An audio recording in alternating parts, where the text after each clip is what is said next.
Hirap, ang laki ko eh. Hindi ko kasi maintindihan. May mga bahay naman tayo. Kailangan pa natin gumawa ng bahay sa ibang lugar.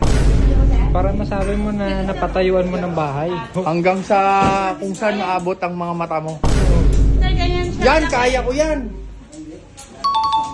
Kasya to sa motor. Naladagdagan pa yan sir ng canopy. Black color din yan. Waterproof naman yung bag dito, sir. Basta kasya ko, di walang problemang pambayad. Nandyan yung misis ko. Kaya pala nagdala ka eh. Dala akong ATM, pre. Kaso nag-uungot na, gutom na daw siya.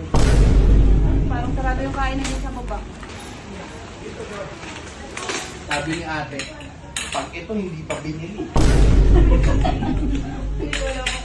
paalisin nyo na lang siya. Wabi. Aray ko may ito, te. Mabisa to. Ayaw ko tumayo eh. Oh. Sir, imposibleng hindi ka pakasa dyan. Dahil mo na humiga, sir. Ate, mabisa. Tol, pwede na to.